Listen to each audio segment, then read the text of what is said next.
প্রথমে আমি বলে রাখি ভিকি জাহেদের একটা ভিডিও আছে আমার কাছে, আমি এটা ফাঁস করতে চাই। ভিকি ভাইয়া বলেছে এটা ফাঁস করার জন্য আমাকে তাকে কনভিন্স করতে হবে। সো আজকে আপনারা সবাই বললে হ্যাঁ, ওখানে ভিকি জাহেদ যখন বিভিন্ন হিংস্র সব কি বলে আপনাদের অ্যাক্টিংগুলো দেখতে থাকেন, তখন তার চোখ দুটো মনে হয় যে ভেতর থেকে বেরিয়ে আসবে, ওইরকম একটা ক্লোজ শটের ভিডিও। ও যখন মনিটরে দেখে খুবই আমার মজা লাগে ওকে দেখতে, মানে একদম খুবই অনেক মনোযোগ দিয়ে ছোট বাচ্চারা হ্যাঁ এইটা হচ্ছে না না না না না না আবার আবার আবার ভাই আবার আবার এটা এরকম হয়েছে, আমার এত মজা লাগছে, খুব মজা লাগছে বিকি তোমার একটা ইয়া আছে ওনার কাছে ভিডিও মানে কিভাবে জানি করে রাখছে। হ্যাঁ, এটা আপনি এখন আজকে একদম ক্যামেরায়, আমি কিন্তু এখানে কোনো না ওটা রিলিজ করলে খবর আছে, খবর আছে। না প্লিজ প্লিজ। কিন্তু আমার কাছেও কিন্তু আছে। আমার কাছেও একটা ভিডিও আছে যখন মিষ্টি পরীকে আপনি বোঝাচ্ছেন কিভাবে বসবে কিভাবে দেখাবে, ওটা কিন্তু আমার সুন্দর একটা ভিডিও আছে আমার কাছে। কি কষ্টে বসবে সেটা হচ্ছে আমার কাছে। আমাদের ডিরেক্টর দেখিয়ে দিয়েছে যে এভাবে বসবো, এভাবে গ্লাসটা দিচ্ছি, এটা কিন্তু আছে আমার কাছে ভিডিও। ডিরেক্টর মানে এই সিনগুলো অনেক দেখে।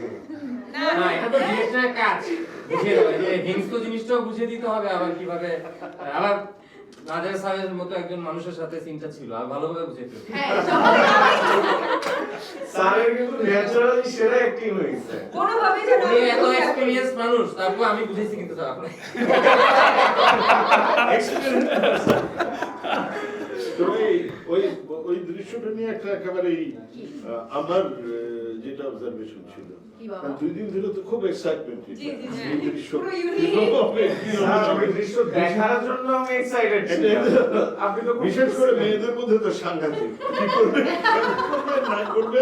তো আমাদের ডিরেক্টর ওয়েট করতে করতে করতে করতে এখন তারা তো টায়ার্ড হয়ে একদিন চলে গেছে, রাত 2টার দিকে ওই সিকোয়েন্স শুরু করতে। এটা ইন্টেনশনাল ছিল সবার সামনে করতেই পারতেন না, এইজন্য আমি সবাইকে বিদায় করে আপনাদের দুজনকে নিয়ে আর রাতটা সবাই কি তোমরা বসেছিল দেখা? পরের দিন তো আবার সবাই এসে কি করলেন কালকে মিষ্টি পরি ওই সিনটা নিয়ে খুব আগ্রহ ছিল সবাই। দুইটা জিনিস নিয়েছিল, একটা পুতুলটা নিয়ে হিচকক আর হচ্ছে এই যে দৃশ্য কিভাবে হয়। কিন্তু আমার একটা দুঃখ আছে ভিকি জাহেদের কাছে, সেই দুঃখটা হচ্ছে আমার একটা মাত্র বয়ফ্রেন্ড, সেটা আমার ভাবি নিয়ে যাচ্ছে, একটা মাত্র গার্লফ্রেন্ড, সেটা আবার বাবা নিয়ে এটা যাচ্ছে। আমি বলি এটা প্রমোশনাল, কিন্তু স্পয়লার দিব না, টেকনিক্যালি কথা বলবো। ডিরেক্ট স্পয়লার দিলে মজা নষ্ট হয়ে যাবে। ওকে কাট করে দিয়ে কাট কাট কাট আবু ভাই কি আছে যেটা এডিট করবেন কোন spoiler cut I cut cut cut cut technically বলেন, বাট মিষ্টি পরি বলি নাই উনি, হ্যাঁ। মিষ্টি পরি একটা নাম খালি। ও হ্যাঁ, মিষ্টি পুরি না। ওকে ঠিক আছে, যাচ্ছি। আচ্ছা এবার আমরা একটু তৌসিফ ভাইয়ের কাছে যাব। আপনি যে করলেন পুরা কলিজা দিয়ে বের হয়ে আনলেন, এবং রক্ত মাখা এরকম অবস্থা, আপনার মানে কেমন ওই সময়ে একটু বলুন না যে আপনার কেমন অনুভূতি কি? আচ্ছা, প্রথমত ওই যে অ্যাকচুয়াল কলেজটা ছিল ওটা আগের দিন সম্ভবত, বিকজ প্রোডাকশন কিনে এনে রেখে দিচ্ছে। ও মাই সো ওটা থেকে যে গন্ধ আসছিল মানে শুধু ওই শর্টার সময় আমার মনে হয় আশপাশে আই রিমেম্বার ভিকি ভাই মনিটর দিয়ে সরে গেছে। খেতেই হবে খেতেই হবে। আর আমাদেরকে না, খাওয়াইলো। হ্যাঁ, তো আমি বলতাম সো আমি তো এখনো আসিনি ওই জায়গাতে। তো ওই কলেজে 2 দিন বাসি কলেজে কাঁচা কলেজে একটু ফেক রক্ত মেখে আমি তো একটা মানে আলবেনো শর্ট দিছি। তারপর ওইটাই কি ওই কলেজেই তো তোমরা খাইছো। কেন আপনি এটা রিভিল করলেন?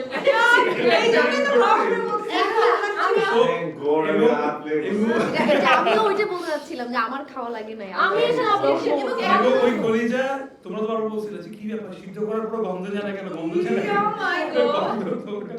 পেটে যাওয়ার পর গন্ধ কি ভাই স্টোমাক ভালো আছে, আমাকে প্রডিউসার বলেছিল বাজেট একটু অপটিমাইজ করতে, বাজেটটা ওইভাবে অপটিমাইজ করতে। আমি একটু এখন বাথরুমপুর কাছে যাব, বাথরুমপুর ওইটার আগে আমি ওইটা নিয়ে একটু বলি। ওই সিকোয়েন্সটা রাত কয়টায় শুট হইছে ভাই? 4টার দিকে। 4টার দিকে। রাত 4টার দিকে সেটে কেউ থাকতে চাচ্ছে না ওই জিনিসগুলো যখন আসছে। গন্ধে মানে শুধু তো কলিজা না, ওখানে তো অনেক নারী কিছু ঘুরে ছিল। ছিল অনেক। ওইটা এখন কিসের ছিল আমরা বললাম না, ওটা মানে মানুষের তো মানুষের নাকি পশু পাখি আমরা জানি না, ছিল কিছু একটা। তো ওটা যখন সেটে আনা হয়েছে একটা কালো বড় ব্যাগে, আমার সাথে সাথে সবাই পালায় যাচ্ছে, পিওপি থেকে শুরু করে কেউ আমি শর্ট কে নিবে তাহলে? শুধু আর্টিস্ট আছে আর আমি একটা পাশে আছি, কেউ থাকবে না সেটা বন্ধে বা ওই জিনিস দেখে। রাত বাজে তখন 4টা, সেটটা ছিল ওরকম একটু লো লাইটে, ওই যে কসাইখানা সেটটা, আমার পছন্দ আছে এবং গন্ধ তো বিউটিফুল আর কি। ও, ওখানে আমার শীত বিউটিফুল আমি ঠিক করছি এই যে এই ট্রমাটা আমরা 2-3 নিচ্ছি, বাকিরা তো বাসায় যা ঘুমাচ্ছেন আপনারা, আপনাদের কিভাবে ট্রমা দিব? ওই জন্যই করে ওই কলিজাটাই সুন্দর করে রান্না করে সবাই আমি আলাদা রুমে ছিলাম। এবং যখন তসিফ ভাইয়ের কাটছিল, মানে আমি 2-1 আর চোখে দেখার চেষ্টা করছিলাম, হ্যাঁ মুখটা খুবই নরমাল রাখার চেষ্টা করছি, কিন্তু এটা আসলে নরমাল হচ্ছে না। হ্যাঁ, কিন্তু বলছে না, এটা একদম প্রপার সিদ্ধ করা, প্রপার ভালো করে রান্না করা না। বাট আমার সিদ্ধ তো প্রপার ছিল। সিদ্ধ হয়নি, হ্যাঁ, সিদ্ধ ওটা করাতে কাটতে ও কাটতে পারছে না, আমি কাটতে পারছি না। ওটা সিদ্ধ হোক না হোক, ওটা যে 2 দিনের বাসি ছিল, এই জন্য ওটাকে যতই সিদ্ধ করো ওটা হবে না। পচা একটা জিনিস খাওয়া বাট এইটা আপনি আমাদের নেত্রী হিসেবে আপনাকে কিন্তু একটা প্রতিবাদ আমি করতে হবে। নেত্রী কোত্থেকে হয়ে গেলাম? আরে আমাদের নারীদের নারীদের নেত্রী। নারীদের নেত্রী, আপনাকে তো কথা বলতে হবে। আপনি সামনে ফেমিনিস্ট থেকে বানাই বলেন। দিছে আপনি। না না, আপনি আমি তো feminist, আমি তো proud feminist. এখন Oh my God. আমরা মেয়েদের অনেক রেসপেক্ট করি আমরা। হ্যাঁ, feminist, আর আমি তুমি তো proud বেশি feminist. রেসপেক্ট করো। আরেকটা খুবই একটু ফানি এবং খুব মজার একটা খুবই ইন্টেন্স সিনে সিরিজে যখন ওই সিকোয়েন্সটা মানুষ দেখে, আমি শুনছি গুজ বাম্পস হয়েছে সবার। সিকোয়েন্সটা হচ্ছে ওই যে যখন রুমকিকে নিয়ে হুমায়ুন হাসপাতালে যায়, হঠাৎ ঝড় শুরু হয়, হ্যাঁ হ্যাঁ। ঝড় শুরু হয় এবং ওখানে এসে সেলিমকে দেখে বাইরে দাঁড়ায় আছে ঝড়ের মধ্যে। তো তখন হচ্ছে কি বাতাস ছিল, সেতু ভাই তো বাতাসে দাঁড়াইছে, সেতু ভাই তো মাথায় আমরা জানি সবাই উনি অনেক রকম হেয়ার স্টাইল ইউজ করে, তো ওই হেয়ারটা উড়ে যাওয়া সেতু ভাই আমাকে বলতেছে ভাই নিজে শর্টটা ডিজাইন করছেন, এখন আমি কিভাবে এখানে দাঁড়িয়ে থাকবো? তখন আমি বললাম কি ভাই মাথায় হাত দিতে হবে। পরে সেতু ভাই নিজে কি জানি করলো, ঠিকই সে শর্টটা দিছে একদম চুলগুলো আছে এবং- ভাই আপনার এবং- এবং হ্যান্ডসাম লাগতেছিল যাই। আমার ক্লোজে আমি যে তাকাইছিলাম যে আমার মাথায় মানে ওইখানে হচ্ছে আমার কোনো এক্সপ্রেশন নাই, ও মাঝখানে এমন এখন পিঞ্চ মারতেছে, বহু কষ্টে হাসি কন্ট্রোল করতে হচ্ছে। না ভালো ইন্টেন্স এক্সপ্রেশন ভিকি ভাইয়া, আপনার কাছে প্রশ্ন, যেহেতু আমাকে দায়িত্ব দেওয়া হয়েছে, যখন আমরা দেখছি যে অ্যানিকে নিয়ে হুমায়ুন মানে মেমন সে হচ্ছে সমুদ্রের পাড়ে হেঁটে বেড়াচ্ছে, ওই সময় যখন হিচকককে ফেলে দেওয়া হলো তখন আপনার মনের অবস্থা কি ছিল? কারণ আপনি এবং হিচকক মিলেমিশে একাকার, আপনি হিচকে ছাড়া থাকতে পারছেন না। আল্লাহ জানো না, ওইটার জন্য তো ও মানে ও আমরা পড়ে যাব, সমুদ্রে ডুবে যাব, কিন্তু হিচকককে কিছু হিচকককে করা যাবে ধরানো যাবে না। হিচকককে ধরার জন্য দুইজন এরকম করেছিল, ক্যাচ ধরে ওকে আবার মাটিতে আস্তে করে শোয়ায় দেওয়া হয়েছে, তারপরে নড়ছে ওখানে। মানে আমরা বিচে বসার জায়গা পর্যন্ত পাই, মানে আমাদের চেয়ার দখল কিছু আসে যায় বক্স রাখার জন্য। মানে হিচকে বসাইতে হবে, হ্যাঁ। এটা কেন বললেন আপনি? ওটা বুঝতে পারবেন সিজন 3 তে সবচেয়ে ইম্পর্টেন্ট একটা তো ওই লাস্টে ওই থাকবে। একমাত্র হিচককই মনে হয় season 3 ভাই শুধু US থেকে আনা হয়েছে তাকে, অনেক কষ্ট করে। নদী পার থেকে আসছে so এবং হ্যাঁ আমি একজনকে বলছি, ও জিজ্ঞেস করছে কিভাবে পাইছেন এটা, আমি বলছি পুরো প্রসেসটা ইউএসএ থেকে এটা জানতে কি কষ্ট এবং হচ্ছে। এবং আমাদের এটা নিয়ে একটা গল্প আছে, অনেকেই জানতো না যে হিচকক কে প্লে করছে, সবার মধ্যে ছিল, অনেকেই জানতো না, সবার মধ্যে 2-1 জন আমরা জানতাম যে হিচকক আসলে এই। তো অনেকে জিজ্ঞেস করছিল যে আচ্ছা আমেরিকা থেকে আসছে এমন বড় আর্টিস্ট কি আসে দেখতে হবে, যার জন্য আসলে একদিন দুদিন শুটটা পোস্ট করা হয়েছে, এমন কোন আর্টিস্ট যাকে নিয়ে আসা হচ্ছে ভিআইপি ভাবে প্লেন ফেয়ার দিয়ে, মানে দেখতেই হবে। The moment the got to know, মানে ডিসক্লোজ হলো, ওটা খুললো, সবার এক্সপ্রেশন ডিফারেন্ট ছিল। হ্যাঁ রাইট রাইট, এই সেই বিখ্যাত সবাই ওয়েট করলো, সবাই চক্র এভরিওয়ান। এই যে যখন এটা ওপেন করলো, ও গড, এটা আনবক্সিং হয়েছিল সেই লাক্সারিতে আমরা ওকে আনবক্স করেছি। এবং ও এসেছিল লাস্ট দিন মনে আছে, অপেক্ষা করতে করতে যেদিন প্যাক আপ হয়ে হাউস প্যাক আপ হয়ে যাবে, ও একটা বলে হয়ে যাবে টাকা তো সব দিকে।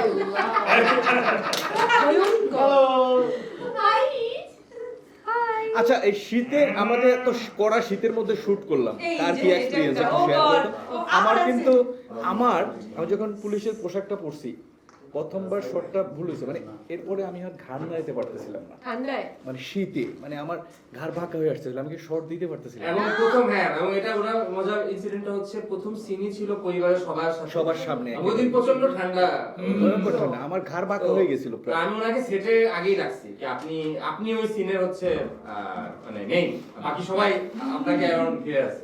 So আপনি আসেন এবং ডায়লগ ভেসেল করতে থাকেন। উনিও আসছে, উনি ডায়লগ ভেসেল করতেছে। তো শীতে এমন হয়েছে উনি যখন শর্ট দিতে গেছে মানে উনি অনেকটা জমে গেছে। জমে গেছি, মানে বাঁকা হয়ে গেছি পুরো, ঘাড় এরকম করতে পারতেছি না আমি। আর প্রচন্ড শীত ছিল, আমরা যখন ডক্টর শুট করছি একটা সিনে আমি আর আমরা দুজন যে সিন করছি সেই সিনটা তো আমি ডিসক্লোজ না করছি, বাট এত ঠান্ডা 12তলা ছাদের উপরে নিলেন, একে তো তাও একটা আপনারা সোয়েটারের মতো পরেছিলেন, আমাকে ছিল সুতির একটা কামিজ, মাথায় একটা scarf, literally I was shivering like this, আর আমি ডায়লগ দিতে গিয়ে এমন করতেছিলাম, অনেক ঠান্ডা লাগে, এটা কিভাবে ডায়লগটা দিব। আর বাতাস ছিল প্রচন্ড। প্রচন্ড বাতাস। তবে আমার আরেকটা প্রশ্ন আছে, আপনি জেনেকে কেন শীতের কাপড় পরালেন, বাকিদেরকে পরালেন না? এটা কস্টিউম টিম জানে, ওদের যাদের ভালো লাগছে, যারা ভালো ব্যবহার করছে, এটা ওরা শীতের কাপড় দিছে, যারা একটু ট্যান্ডাম দেখাইছে, একটু অ্যাক্টিভ দেখাইছে, তাদেরকে কোনো জামা কাপড় দেওয়া হয়। আমি কি সবচেয়ে খারাপ ব্যাপার করছি? আমি বলতে যাচ্ছিলাম এদের কিছুই পরা আই সেন্ড টু ইউ, আমারে একটা পুলিশের জ্যাকেট দেয়নি, আমি হাফ হাতা পরে ঘুরতেছি বাতাসের মধ্যে, আমি এরকম করতেছি জাস্ট। ভাই আমি তো হাফ প্যান্ট আর স্যান্ডো গেঞ্জি পরে ওর কিচ্ছু ছিল না শরীরে, মানে আর কিছু না বলি, আমরা মেঝে না মানে মেঝেতে বসে ঠান্ডায় ওর মধ্যে আল্লাহ, মানে আরেকটা ওটা ক্লিপ খুব ন্যাচারাল। খুব দেখতেছি ভাইরাল হচ্ছে, সে শাহেদ ভাইয়ের চোখ তুলে নিচ্ছে তো। হ্যাঁ, কালকে থেকে দেখতেছি ক্লিপটা চুরির উপরে চোখটা, এবং একজন দেখলাম একটা কমেন্ট কি লোকটার চোখটা কি আছে আসলে মানে যেভাবে দিছে।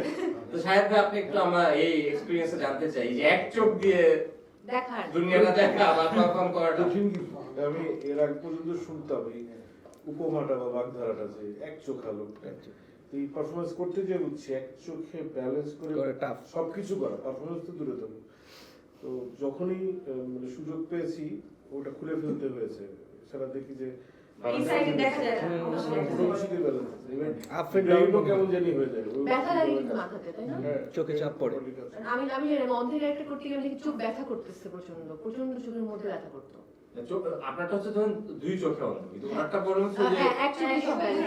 এক চোখ যখন বন্ধ করে ফেলবে তখন তখন কিছু হ্যাঁ, একটু ইমব্যালেন্স প্রেশার পড়ে, একটু এই প্রেশার। জন্য আমি জিজ্ঞেস করছি আপনার এক্সপিরিয়েন্সটা।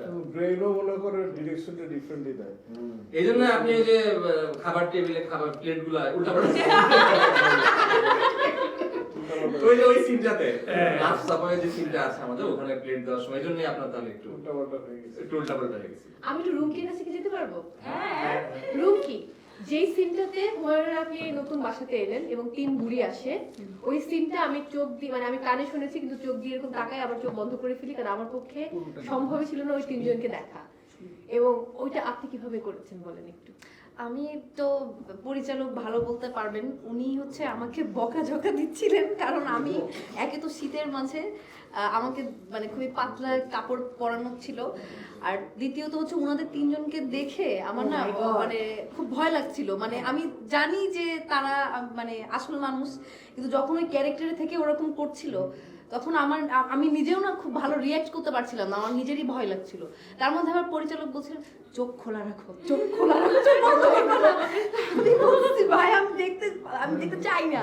পরে ওনার বকাঝকা খেয়ে তাও আমি চোখটা খোলা রাখতে পেরেছি এবং এটা করতে পেরেছি, কিন্তু এটা আসলে খুবই ভয়ঙ্কর দৃশ্য। আজকে সবাই আছে, আমি এই জন্য সরি বলতে চাই, আমি আসলে অনেক সময় বকা দিয়ে দেই মানে ছিল না, খারাপ ব্যবহার করি। এই ভাই ব্যবহার হিসেবে এটা না, না, এবার না, বেরিয়ে না, আসবে। না, না, না, তাহলে আরেকটু খারাপ ব্যবহার করতে পারবো না। আমরা এত বদরাগী মানুষদের সাথে কাজ করছি, হ্যাঁ মানে বদরাগী মানুষদের সাথে কাজ করছি এবং বদ মানুষদের সাথে কাজ করছি। সবচেয়ে ভালো চিনে তো উনি আমাকে, সবচেয়ে পুরানো রিলেশন ওনার সাথে। উনি জানে আমি আগে আরো ঠান্ডা ছিলাম, হ্যাঁ, আগে ধরেন কথাই বলতাম না এমনি। আমি একটা অদ্ভুত কথা বলতে চাই, এখানে যখন সুপার ন্যাচারাল কথা বলা হচ্ছে, আমাদের মাঝখানে আমাদের যে ডিরেক্টর, ওনার একটা বিষয় আমার কাছে এত বেশি অদ্ভুত লাগছে সেটা হচ্ছে আমরা সবাই কি করি আর শুট শেষ হয়ে গেলে সবাই সবাইকে একটা বাই বলে চলে যায় না, না, আমি তো জানতাম না আপনারা তো নিশ্চয়ই আগে তার সাথে কাজের এক্সপেরিয়েন্স আছে না ফার্স্ট টাইম তো আমি তো হয় কি শুট শেষ হয়েছে না সবাইকে তো একটা বাই বলবো বা যে আগে চলে যায় বাই বলে তো আমার সবসময় প্রতিটা দিনই শুটে একদিন বাদে মনে হয় আমার সব দিনই একদম লাস্ট ছিলাম আমি তো লাস্টে মানে উনিও ডিরেক্টর থাকবেন লাস্টে তো লাস্টে সবাইকে বাই বলবো না প্রথম দিন দেখিনি উনি গায়েব জাস্ট ওনার একটা আওয়াজ শোনা যায় প্যাক আপ এন্ড দেন উনি ওখান থেকে অদৃশ্য হয়ে যায় মানে ওখান থেকে কিভাবে গেল একটা আমাকে তো দেখতে হবে সে গেছে লাইনটা দিয়ে দেখতে হবে যে দ্বিতীয় দিন প্যাক আপ আমি ওনাকে বারবার গায়েব পরে না একদিন গিয়ে আমি মনে খারাপ করলাম মানে রাগ করছে বলে না আমি বললাম, না উনি না প্যাক আপ বলে গায়েব হলো উনি না বাই বলতে পারলাম না আজকে লাস্ট শুটিং বাই বলবো না বলে উনি এমনই যায় কোন জায়গা থেকে মানে যাওয়ার জন্য জায়গা থাকতে হবে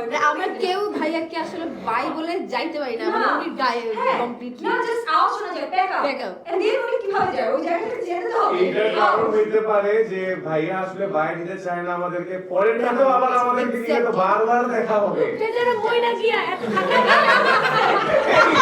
ভাই ডিসকাস করো না এই বায়ে নিয়ে আমি নাম বলবো না ওনা বাংলাদেশে অনেক বড় একজন অ্যাক্ট্রেস মাইন্ড করেছে উনি কান্না করে দিছিল হায় হায় প্রথম কাজ ওনার সাথে প্রথম দিন সেম আমি তো আমার ইউজুয়াল তো সবাই জানেন কাউকে বাড়িটা কিসের কি আমি প্যাকআপ মানে কে কোন জায়গায় যাস জানতাম আমি জানি না আমি চলে যাবো বাসায় চলে গেছি মাঝপথে আমার ডিওপি ফোন দিছে আমি রাস্তায় তখন আপনি কোথায় আমি সেম বাসায় যাচ্ছি নায়িকা তো কাঁদতেছে আপনি আমি তাহলে ফেরত আসবো এখন জানি না কি করবেন দেখেন নিয়ে আপনি কথা বলে আসবেন তো এই ইনসিডেন্টও হয়েছিল উনি অবাক হয়েছে কি ডিরেক্টর পায় বলো না না না আমিও প্রথম দিকে আমি ভাবছি যে তুমি আমার উপরে খুবই বিরক্ত আমি রাগ করেছি যে ও হয়তো বলতে পারতেছে না আমি সিনিয়র ও আমাকে কেমন বলবে যে আপনার কিছু হইতেছে না ফালতু তো এর জন্য ও চলে গেছে এটা তারপরে আসলে পুরনো এক্সপেরিয়েন্স থেকে হয়েছে আমি একটা ছোট্ট কথা বলি যে কখনো আপনারা কোনো ককটেল পার্টিতে অ্যাটেন্ড করছেন এবং মাঝে সময় বা একটু পরে যদি বলেন যে ভাই আমি যাই দেখবেন ধরবে ব্রেড না যেতে পারবো না আরেকজন আরেকটা কথা বলতেছে আরেকজন আরেকটা কথা বলতেছে এই ধরনের পার্টিতে কাউকে কিছু না বলে চলে যাওয়াটাই হচ্ছে ব্যাস একেবারেই তো কি যায় তো ওই রাস্তা যে শুটিং শেষে যদি সবাইকে ভাই বলতে যে ও একটা কথা বলবে সে একটা কথা বলবে সে একটা কথা বলবে আধা ঘন্টা শেষ বেটা ওইটা তো ধরুন মানে অনেক দূরে দূরে শুটিং হলো কি মানে বাসার পাশে যখন শুটিং হয় তখনও থাকে না কোনো সময় তার শুটিং ম্যাক্সিমাম তার বাসার কাছেই কিন্তু পুরনো ঢাকার আশেপাশে কিন্তু শুটিং রিচুয়াল এটা আমার আরেকটা জিনিস সবাই আচ্ছা পুরান ঢাকার খাওয়া কবে খাওয়া হয় এটা হ্যাঁ এইটা তো আসলে রক্ত রক্ত পরে গতবার সাকসেস পার্টি আমাদের এখানে হয়েছিল এবার আমাদের পুরান ঢাকায় হ্যাঁ পুরান ঢাকা তেহাজি হয়ে আই সিরিয়াস কিন্তু সার্ভিস পার্টি পুরনো ঢাকায় না ওটা যেন কথা বলতে হবে আমাদের আপু ওটা আলাদা পুরো দোকানে হওয়ার সাহায্য এখানে অনেক ভালো যাওয়ার শেষে আমরা যাকে দেখি যে পয়লা বৈশাখ আসছে তখন এমনি যাবে